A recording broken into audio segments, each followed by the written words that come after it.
নমস্কাৰ ই শ্ৰেণীৰ অন্যটা ভিডিঅ'লৈ তোমালোক সকলোকে স্বাগতম জনাইছো ইতিমধ্যে আমাৰ এই অসমত ব্ৰিটিছ বিৰোধী জাগৰণ আৰু কিশোৰ বিদ্ৰোহ আমাৰ সমাজ বিজ্ঞানৰ ইতিহাসৰ এই অধ্যায়টো তোমালোকৰ সৈতে মই পুংখানুপুংখভাৱে বিশ্লেষণ কৰিছো গতিকে এই অধ্যায়টোৰ যিসমূহ প্ৰশ্ন উত্তৰ আছে সেই প্ৰশ্ন উত্তৰৰ আৰ্হি কিছুমান মই তোমালোকৰ বাবে আজি লৈ আহিছো সেইসমূহ আজি মই তোমালোকৰ সৈতে বিশ্লেষণ কৰিম তাৰ আগতে মই তোমালোকক ক'ব খোজো যে তোমালোকে আমাৰ যি ইয়াৰ আগৰ চাৰিটা খণ্ড আছে সেই গোটেই খণ্ডকেইটা চাবা তাত আমি গোটেই চেপ্টাৰটোৰ কনসেপ্টখিনি দিবলৈ চেষ্টা কৰিছো যিসকল ছাত্ৰ-ছাত্ৰী নতুনকৈ আহিছে তেওঁলোকৰ কাৰণে এইখিনি কথা গতিকে প্ৰশ্ন উত্তৰখিনি চোৱাৰ আগতে তোমালোকে সেই ভিডিঅ'সমূহ চাবা আৰু সেই ভিডিঅ'সমূহত যদি তোমালোকে কিবা বুজি নোপোৱা আমাক কমেন্ট যোগে তোমালোকে জনাব পাৰা বা আমাক যোগাযোগ কৰিব পাৰা গতিকে সকলোকে আমাৰ সেই ভিডিঅ'সমূহ চাবলৈ মই কি কৰিলো অনুৰোধ জনালো ইয়াৰ পিছত আমি এতিয়া আৰম্ভ কৰো আমাৰ ইয়াৰ চেপ্টাৰটোৰ প্ৰশ্ন উত্তৰ যিখিনি মই তোমালোকৰ বাবে প্ৰস্তুত কৰি লৈ আহিছিলো প্ৰথমতে আমি সমূহ প্ৰশ্ন উত্তৰ কিছুমানৰ উত্তৰ কৰিবলৈ চেষ্টা কৰিম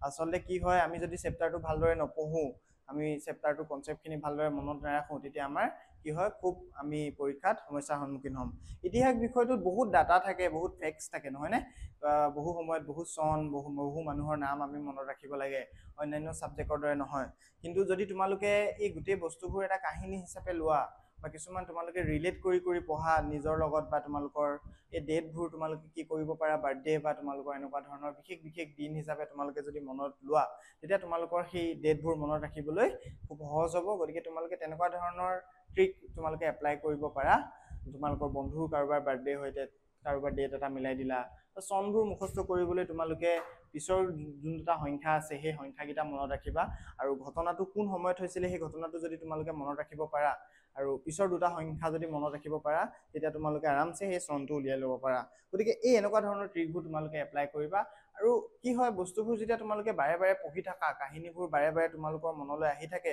তেতিয়া নিশ্চয়কৈ তোমালোকে কোনো ধৰণৰ সমস্যাৰ সন্মুখীন হোৱা গতিকে তোমালোকে কি কৰিবা সেই কামটো কৰিলে কি হ'ব তেতিয়া তোমালোকে পৰীক্ষাত এই শৰ্ট কুৱেশ্যনবোৰ কৰিবলৈ তোমালোকে সমস্যাৰ সন্মুখীন হ'ব নালাগে আমি শৰ্ট কুৱেশ্যনলৈ আহো এতিয়া ব্ৰিটিছ শাসন প্ৰতিষ্ঠা হোৱাৰ পিছত অসমৰ ৰাজহ সংগ্ৰহৰ পদ্ধতিৰ কি পৰিৱৰ্তন হৈছিল অসমৰ ৰাজহ সংগ্ৰহৰ আমি কি আলোচনা কৰিছিলো টকা বা মুদ্ৰাৰ মাধ্যমত কৰ সংগ্ৰহ কৰা হৈছিল একদম প্ৰথমতে আলোচনা কৰিছিলো ইয়াৰ আগতে অসমত কি আছিল আহোমসকল আছিল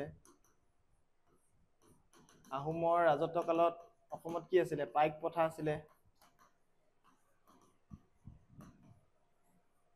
পাইকসকলে ব্ৰিটিছক কি কৰিব লাগিছিল শ্ৰমদান কৰিব লাগিছিল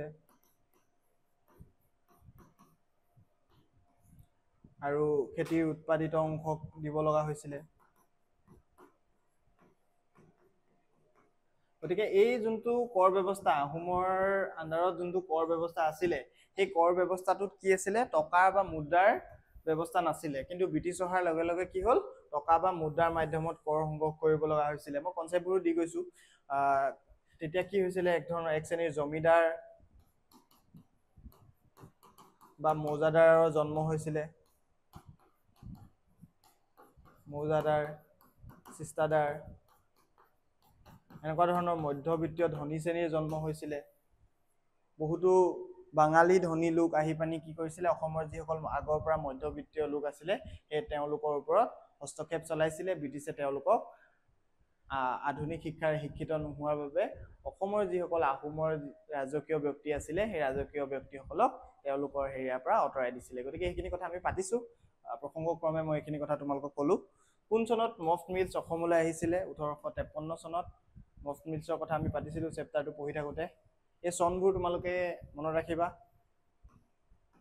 এতিয়া আমি এই চেপ্টাৰটো যেতিয়া পঢ়ি আছো এই নামটো মনলৈ অহাৰ লগে লগে তোমালোকে মনত ৰাখিব লাগিব 19বিংশ শতিকাৰ কথা কাৰণ এই গোটেই ঘটনাবোৰ এই চেপ্টাৰটোত যিবোৰ ঘটনা হৈছে এই ঘটনাবোৰ কেতিয়া হৈছে 19বিংশ শতিকা মানে 1800 আৰু এই 1800 চনৰ তোমালোকে 1800টো তেতিয়া 18 এই সংখ্যাটো মনত ৰাখিব নালাগে অকল 53 সংখ্যাটো মনত ৰাখিব লাগে নহয় নে মফ মিলছ কেতিয়া আহিছিল 53 চনত আহিছিল গতিকে এই 53 সংখ্যাটো মনত ৰাখিবা আৰু এই নামটো যে এই চেপ্টাৰটোৰ লগত জড়িত সেই কথাটো মনত ৰাখিবা তেতিয়া নিশ্চিতভাৱে তোমালোকে এই উত্তৰটো কৰিব পাৰিবা কেৱাসকল কোন আছিল মাৰোৱাৰী সম্প্ৰদায়ৰ লোক আছিল মাৰোৱাৰী সম্প্ৰদায়ৰ লোকসকল অসমলৈ কিয় আহিছিল ব্যৱসায় কৰিবলৈ আহিছিল সেই যে মই কৈছিলো ব্ৰিটিছে যে লৈ আহিছিল ব্যৱসায় কৰিবলৈ অসমত 1857 চনৰ বিদ্ৰোহৰ নেতৃত্ব কোনে দিছিল মনিৰাম দেৱানে মণিৰাম দেৱানৰ কথা আমি পঢ়িলোঁ, মণিৰাম দেৱানৰ জীৱন পৰিক্ৰমাৰ কথা পঢ়িলোঁ।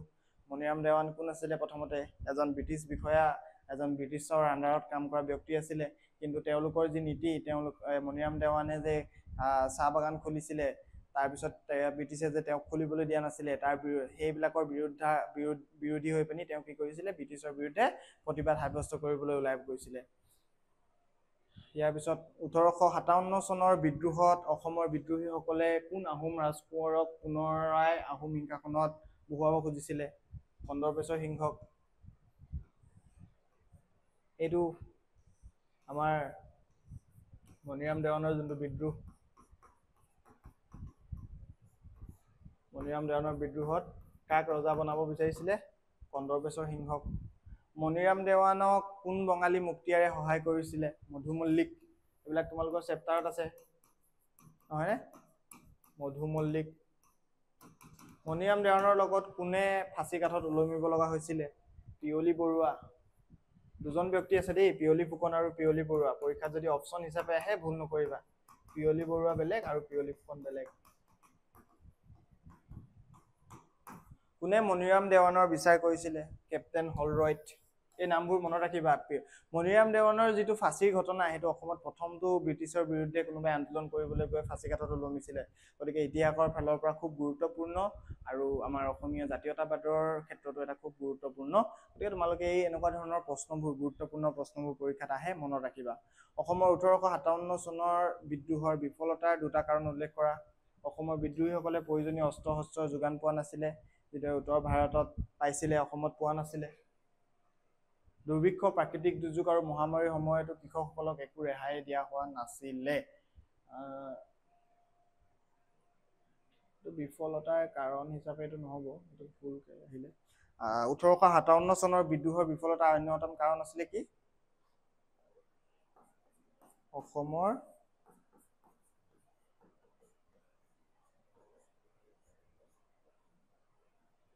কেৱল এটা শ্ৰেণীৰ মানুহে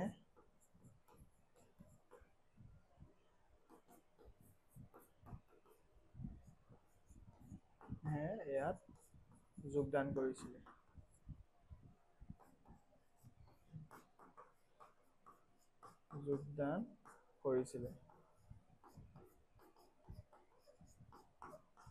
অন্য এচাম মানুহে কি কৰিছিলে? ইয়াত যোগদান কৰিব পৰা নাছিলে। ইয়াৰ পিছত যদি আমি চাওঁ, লেফটেনেণ্ট ছিংগাৰ কোন আছিলে? লেফটেনেণ্ট ছিংগাৰ কোন আছিলে? নগাঁৱৰ সহকাৰী উপায়ুক্ত আছিলে। লেফটেনেণ্ট ছিংগাৰ কি হৈছিলে? তেওঁক হত্যা কৰা হৈছিলে। ক'ত? ফুলগুৰি ধাবাত। মনত আছেনে কাহিনীটো? ৰঙিয়াৰ কৃষক বিদ্ৰোহ কেতিয়া সংঘটিত হৈছিলে? 1893 চনত সংঘটিত হৈছিলে। এই চনবোৰ খুব আহে দেই, কৃষক বিদ্ৰোহ কেতিয়া হৈছিলে, কোন লিডাৰ আছিলে। লাচিমা ক'ত অৱস্থিত? অসমৰ উত্তৰ কামৰূপৰ সৰুখেতি মৌজাত। এইবোৰ আহে পৰীক্ষাত। লাচিমাৰ কৃষক বিদ্ৰোহ কেতিয়া সংঘটিত হৈছিলে? 1894 চনত। এই চনবোৰ খুব ওচৰা ওচৰিকৈ হৈছিলে। ৰঙিয়া 1893, ফুলগুৰি 1861, লাচিমা 1894, পথৰুঘাটো 1894। গতিকে চনবোৰ খেলি মেলি হয়, মনত ৰাখিবলৈ চেষ্টা কৰিবা। 1861 চনত জয়ন্তীয়া বিদ্ৰোহৰ নেতৃত্ব কোনে দিছিলে? উকিয়াং নংবাই দিছিলে। এইখিনি কথা আমি পঢ়িছিলোঁ অলপ আগত। পথৰুঘাটৰ কৃষক বিদ্ৰোহ কেতিয়া সংঘটিত হৈছিলে? পথৰুঘাটৰ কৃষক বিদ্ৰোহ 1894 চনত সংঘটিত হৈছিলে। পথৰুঘাটৰ কৃষক বিদ্ৰোহৰ কথা আমি পঢ়িলোঁ আজি অলপ আগত। কিদৰে সাধাৰণ ৰাইজে ক্ষোভিত হৈ পিনি ব্ৰিটিছৰ, এইবোৰ কথা যে মই কৈ আছো বেকগ্ৰাউণ্ডত, এইবিলাক মানে তোমালোকৰ চেপ্টাৰটো এটা ৰিকল কৰাই আছো। পথৰুঘাটৰ ব্ৰিটিছৰ কি হৈছিলে? ঔপনিৱেশিক নীতি, অত্যাধিক কৰৰ বোজা,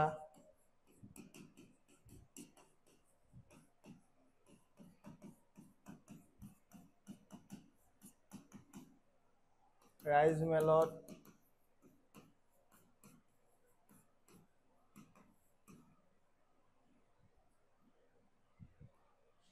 কি হৈছিলে? ৰাইজ মেলত যিসমূহ দাবী জনাইছিলে, সেই দাবীসমূহ ব্ৰিটিছে কি কৰিছিলে? মানি লোৱা নাছিলে। মানি লোৱা নাছিলে।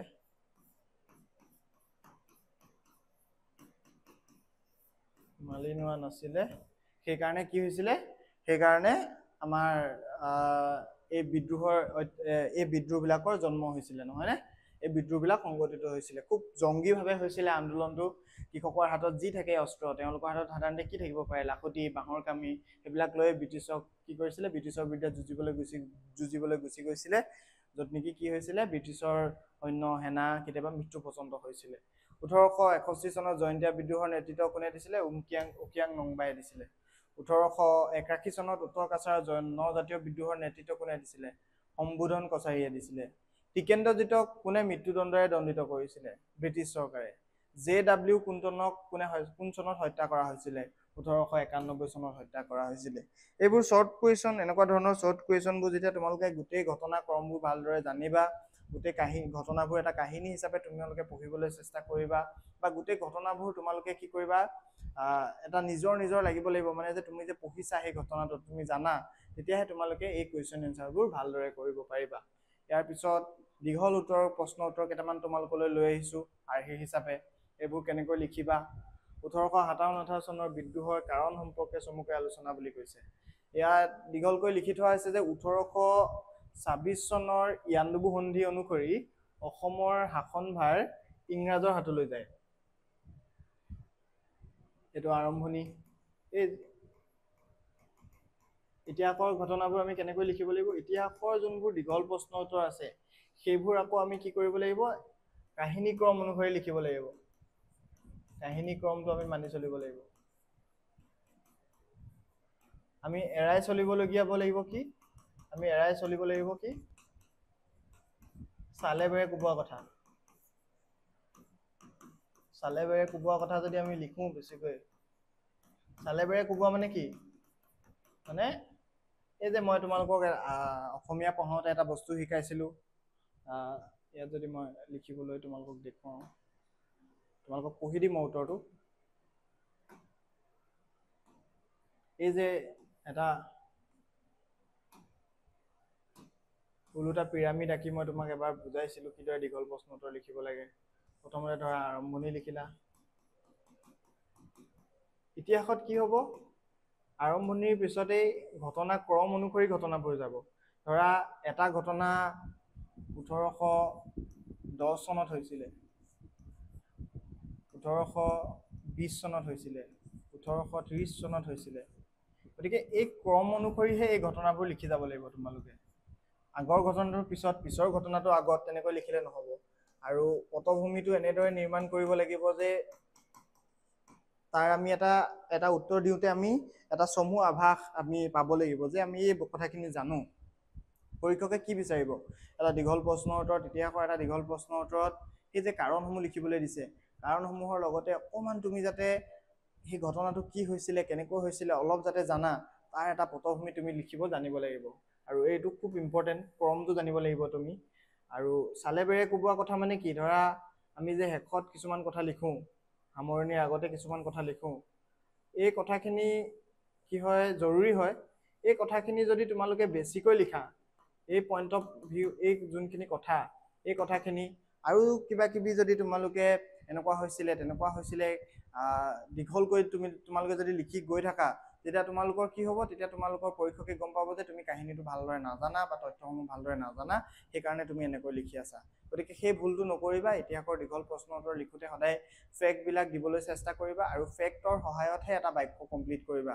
ক'ৰবাত কেতিয়াবা কোনোবা মানুহ এজনৰ, ব্যক্তি এজনৰ নাম লিখিবা, ক'ৰবাত হয়তো তুমি এটা চন লিখিছা, ক'ৰবাত তুমি এটা ঘটনাত জড়িত এটা ঘটনা, যোনটো ঘটনা খুব জৰুৰী, সেই ঘটনাটো লিখিছা, কিন্তু কেতিয়াও চালে বেৰে কোবোৱা কথা নিলিখিবা। এইটো খুব জৰুৰী এটা পইণ্ট। গতিকে আমি চাওঁ হা এতিয়া 1826 চনৰ ইয়াণ্ডাবু সন্ধি অনুসৰি অসমৰ শাসনভাৰ ইংৰাজৰ হাতলৈ যায়। এই ঘটনাৰ দ্বাৰা অসমৰ জনসাধাৰণৰ জাতীয় চেতনা আৰু আত্মসন্মানত যথেষ্ট আঘাত জন্মিছিলে। অসমখন কি হৈ আছিলে? অসমখন তাৰ আগতে আহোমে শাসন কৰিছিলে। তাৰ আগতো অসমখন বিভিন্ন অসমৰ ইতিহাস যিসকলে অলপ হ'লেও জানা, প্ৰাচীন অসমৰ ইতিহাস, অসম সদায় স্বাধীন চিতিয়া এখন দেশ হিচাপে, ৰাজ্য হিচাপে আগৰ পৰা জীয়াই আছিলে অসমীয়া ৰাইজে। গতিকে সেই স্বাধীন চিতিয়া অসমীয়াই যেতিয়া ব্ৰিটিছৰ ঔপনিৱেশিক শাসন ভাৰৰ তললৈ যাব লগা হৈছিলে, স্বাভাৱিকতে অসমীয়াৰ জাতীয় চেতনা আৰু আত্মসন্মানত আঘাত জন্মিছিলে। সেয়ে তেওঁলোকে সংগঠিত হৈ বিদ্ৰোহৰ সূত্ৰপাত ঘটায়। ইয়াৰ উপৰিও আহোম ৰাজবংশৰ উচ্চপদসহ বিষয়াসকলে কন্দৰ্পেশ্বৰ সিংহক পুনৰ সিংহাসনত বহুৱাই যুঁজা কৰিছিলে আৰু তাৰ ফলশ্ৰুতিটো বিদ্ৰোহৰ জুই জ্বলিছিলে। এই যি জাতীয় চেতনা আৰু আত্মসন্মানত আঘাত লাগিছিলে বা অসমৰ যিসকল থলুৱা লোক আছিলে সেই থলুৱা লোকসকলৰ ওপৰত ব্ৰিটিছৰ ঔপনিৱেশিক নীতিয়ে তেওঁলোকক হাৰাশাস্তি দিছিলে, তেওঁলোকক শোষণ চলাইছিলে, নিপীড়ন কৰিছিলে। সেই কাৰণে কি হৈছিলে, সেইকাৰণে একুৰা বিদ্ৰোহৰ জুই জ্বলি উঠিছিলে। সাধাৰণ জনতাৰ ওপৰত ইংৰাজে যধে মধে কৰ আৰোপ কৰিছিলে, মাটিৰ খাজানা বৃদ্ধি কৰিছিলে, কৰ পৰিশোধ কৰিব নোৱাৰা জনতাৰ ওপৰত অত্যাচাৰ চলোৱা হৈছিলে। এইবিলাক ঘটনা হৈছিলে, তোমালোকক মই আলোচনা কৰিছোৱে যেতিয়া মই এই চেপ্টাৰটো আলোচনা কৰিছিলো। এই ঘটনাক্ৰমবিলাক তোমালোকে মন কৰিবা। ইংৰাজসকল অসমলৈ অহাৰ সময়লৈকে ব্ৰাহ্মণ, গোহাঁই আৰু সত্ৰাধিকাৰসকলে বিনা খাজানাত লাখেৰাজ ভূমি লাভ কৰিছিলে। ইংৰাজে তেওঁলোকৰ পৰা সেই ভূমি কাঢ়ি লয়। অসমৰ অভিজাত শ্ৰেণীৰ ডা ডাঙৰীয়াসকলে ব্ৰিটিছ শাসনৰ লগত নিজকে জড়িত কৰিবলৈ চেষ্টা কৰিও আধুনিক শিক্ষাৰে শিক্ষিত নোহোৱাৰ বাবে বিফল হ'বলগীয়া হৈছিলে। এইখিনি কথা মই আলোচনা কৰিছো, ব্ৰিটিছে কিদৰে সাধাৰণ জনতাৰ ওপৰত মাটিৰ খাজানা অতিৰিক্তভাৱে জাপি দিছিলে, মানুহক নতুনকৈ এটা মুদ্ৰা ব্যৱস্থা আনিছিলে, মুদ্ৰাৰ জৰিয়তে কৰ দিব লাগিছিলে, খাজানা দিব লাগিছিলে, আৰু সেইখিনি সাধাৰণ শ্ৰেণীৰ মানুহক এই ঘটনাবিলাকে কি কৰিছিলে, দুখ দিছিলে।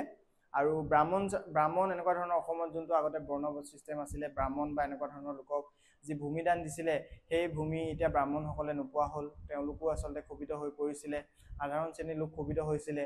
যিসকল মধ্যবিত্তীয় অসমীয়া আছিলে, যেনেকৈ আহোমসকলৰ আণ্ডাৰত থকা বৰগোহাঁই, বুঢ়াগোহাঁই বা এনেকুৱা ধৰণৰ পদবীত থকা ব্যক্তিসকলৰ ভাবিছিলে যে তেওঁলোকক ব্ৰিটিছে শাসন কৰিব, যদিও ব্ৰিটিছে তেওঁলোকৰ প্ৰশাসনিক কাম কাজত হাতত একেলগে ল'ব, কিন্তু প্ৰশাসনিক কাম কাজত ব্ৰিটিছে কি কৰিলে, আহোমসকলৰ সেই শ্ৰেণীৰ লোকক নল'লে। তেওঁলোকে আধুনিক শিক্ষা নথকাৰ দোহাই দি পানি বেংগলৰ পৰা কিছু লোকক আনি পানি সেই তেনেকুৱা ধৰণৰ প্ৰশাসনিক কাম কাজত জড়িত কৰালে, যাৰ কাৰণে নেকি সেই মধ্যবিত্তীয় শ্ৰেণীও ব্ৰিটিছৰ বিৰুদ্ধে ক্ষোভিত হৈ পৰিছিলে। ইংৰাজ শাসনত বংগদেশৰ পৰা শিক্ষিত ব্যক্তি আনি অসমৰ অফিচ কাছাৰীত নিয়োগ কৰা হৈছিলে। ফলত অসমৰ অভিজাত শ্ৰেণীৰ ডা ডাঙৰীয়াসকলে নিজৰ নিজৰ কৰ্ম সংস্থাপন হেৰুৱাব লগা হৈছিলে। কিছু সংখ্যকে মৌজাদাৰ আৰু ৰাজহ সংগ্ৰহৰ দায়িত্ব পাইছিল যদিও বংগদেশ আৰু পশ্চিম ভাৰতৰ পৰা অহা বঙালী আৰু মাৰোৱাৰী সম্প্ৰদায়ৰ লোকক বেছিভাগ দায়িত্ব অৰ্পণ কৰা হৈছিলে। ইংৰাজ শাসনৰ তলত বিদ্ৰোহৰ নেতা মণিৰাম দেৱানেও নিজৰ চৰকাৰী পদবী হেৰুৱাব লগা হৈছিলে। আহোমৰ ৰাজবংশৰ পৰিয়ালৰ ব্যক্তি, উচ্চপদস্থ বিষয়া, পুৰোহিত, ব্ৰাহ্মণ ইত্যাদি লোকসকলে নিজৰ লগত লগোৱা চাকৰ, বান্দি, বেটি ৰাখিব পাৰিছিলে। ইংৰাজে সেই পৰম্পৰা উঠাই দিয়ে। ইয়াৰ ফলতো সমাজৰ আঢ্যবন্ত লোকসকল ইংৰাজৰ প্ৰতি অসন্তুষ্ট হৈছিলে। গতিকে এই ঘটনাবোৰ মই তোমালোকক যেতিয়া পাঠটো পঢ়াইছিলো, তোমালোকক নিশ্চয়কৈ মনত আছে কিদৰে কিছু সংখ্যক মৌজাদাৰ আৰু ৰাজহ সংগ্ৰহৰ দায়িত্ব পাইছিল যদিও বংগদেশ আৰু ইংৰাজ শাসনৰ তলত বিদ্ৰোহী দেখি এই গোটেই এই বস্তুটোত কি ওলালে, আমি যদি চাওঁ ইয়াত আমি কি পালো, আমি এটা এনেকুৱা ধৰণৰ পটভূমি পালো বা এটা বেকগ্ৰাউণ্ড পালো। এই উত্তৰটো যেতিয়া আমি প্ৰস্তুত কৰিছো, তাত আমি এনেকুৱা ধৰণৰ এটা বেকগ্ৰাউণ্ড পালো, য'ত নেকি কি হৈছিলে, কাৰণ লিখিবলৈ দিছে ন, এটা যে এই বিদ্ৰোহটো যে এটা উমৈহতীয়া বিদ্ৰোহ আছিলে বা সৰ্বস্তৰৰ জনতাৰ এটা বিদ্ৰোহ আছিলে, সেই কথাটো আমি ইয়াৰ পৰা গম পালো যে সকলো শ্ৰেণীৰ মানুহৰ মনত যে অসন্তুষ্টি হৈছে, সেই কথাখিনি এই গোটেই পেৰেগ্ৰাফটো যদিও বা দীঘলীয়া, এই পেৰেগ্ৰাফটোত কি হ'ল, তাত ওলাই পৰিলে, নহয়নে? ইতিহাসৰ প্ৰশ্নৰ উত্তৰবোৰ ঠিক এনেকুৱাই হ'ব লাগে। ইয়াৰ পিছত আমি 1857-58 চনৰ বিদ্ৰোহত মণিৰাম দেৱানৰ ভূমিকা সম্পৰ্কে লিখিবলৈ দিছে। মণিৰাম দেৱান অসমৰ পুৰণি অভিজাত বংশৰ লোক আছিলে। তেখেতে মানসকলৰ দ্বাৰা হোৱা অসম আক্ৰমণত অসমীয়া জনগণে সন্মুখীন হোৱা দুৰ্গতিৰ লগতে 1826 চনত কেনেকৈ অসমখন ব্ৰিটিছৰ অধীনলৈ গৈছিলে তাৰ সাক্ষী আছিলে। মণিৰাম দেৱানৰ কথা আমি পাতিছিলো। মণিৰাম দেৱান অসমৰ পুৰণি অভিজাত বংশৰ লোক আছিলে। এইটো আৰম্ভণি হ'ল। তেখেতে মানসকলৰ দ্বাৰা হোৱা অসম আক্ৰমণত অসমীয়া জনগণে সন্মুখীন হোৱা দুৰ্গতিৰ লগতে 1826 চনত কেনেকৈ অসমখনক ব্ৰিটিছৰ অধীনলৈ গৈছিলে তাৰ সাক্ষী আছিলে। প্ৰথম অৱস্থাত তেওঁ ব্ৰিটিছ শাসনৰ বিৰোধী নাছিলে। ব্ৰিটিছৰ অধীনতে তেওঁ চিৰস্তাদ্দাৰ আৰু পিছলৈ দেৱান হিচাপে নিযুক্তি পাইছিলে। কিন্তু পৰৱৰ্তী সময়ত ব্ৰিটিছ মালিকানাধীন অসম আহোম টি কোম্পানীত তেওঁ যোগদান কৰে। কিন্তু চৰকাৰৰ পৰা বিভিন্ন দিশত পাবলগীয়া সা সুবিধা কিছুমান নোপোৱাত তেওঁ চৰকাৰৰ ওপৰত খৰ্গহস্ত হৈ পৰে। অৱশেষত তেওঁ সিদ্ধান্ত ল'লে যে ব্ৰিটিছ শাসনৰ অধীনত তেওঁ জীৱনৰ উন্নতি নহয় আৰু সেয়া সম্ভৱ হ'ব পাৰে কেৱল আহোম ৰাজতন্ত্ৰ পুনৰ প্ৰতিষ্ঠা হ'লে। তাৰে পৰিপ্ৰেক্ষিতত তেওঁ অসমৰ পৰা ব্ৰিটিছ শাসন উফৰাই আহোম ৰজা পুৰন্দৰ সিংহৰ নাতি কন্দৰ্পেশ্বৰ সিংহক সিংহাসনত প্ৰতিষ্ঠা কৰি আহোম ৰাজতন্ত্ৰ পুনৰ প্ৰতিষ্ঠা কৰে। ইয়াত আমি আলোচনা কৰিছোঁ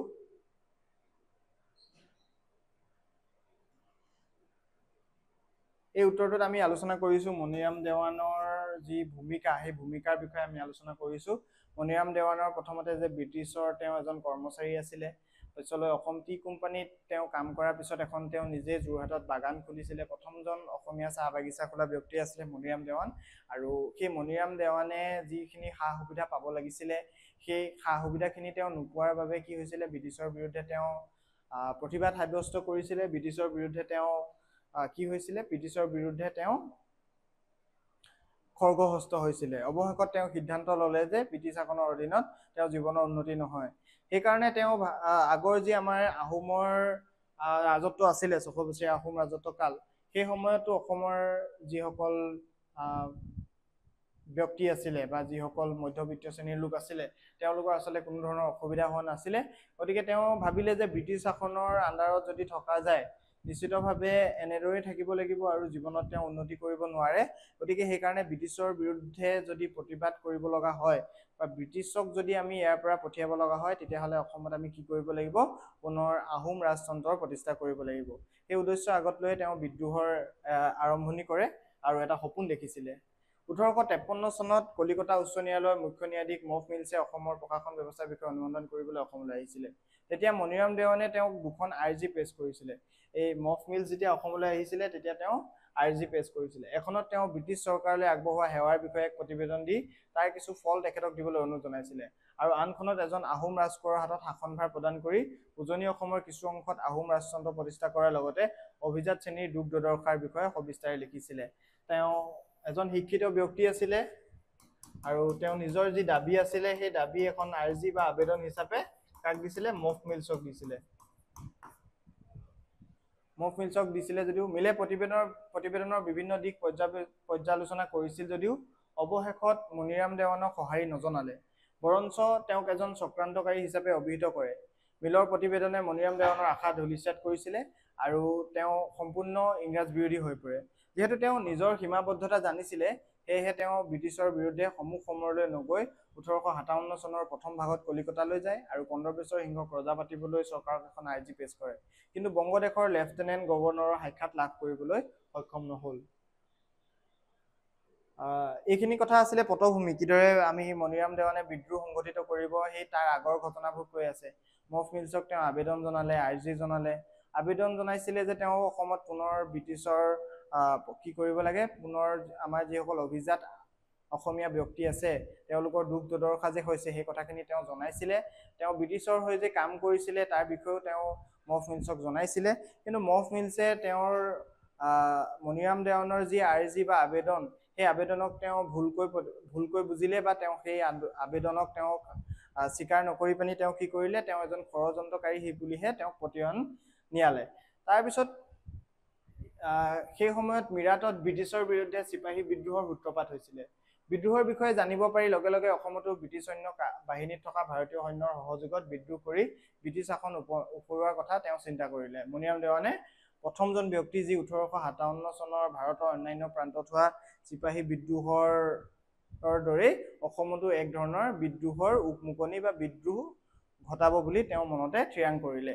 তেওঁ কলিকতাৰ পৰা কিছু গোপন পত্ৰ যোৰহাটত থকা কন্দৰ্পেশ্বৰ সিংহ আৰু অন্য বিশ্বাসী লোকলৈ প্ৰেৰণ কৰিছিলে। পৰিকল্পনা মতে আহোম ৰজা কন্দৰ্পেশ্বৰ সিংহৰ অধীনত থকা অসমৰ চিপাহীসকলে বিদ্ৰোহ কৰিব আৰু মণিৰাম দেৱানে অস্ত্ৰ শস্ত্ৰ কলিকতাৰ পৰা আনি তেওঁলোকক সহায় কৰিব।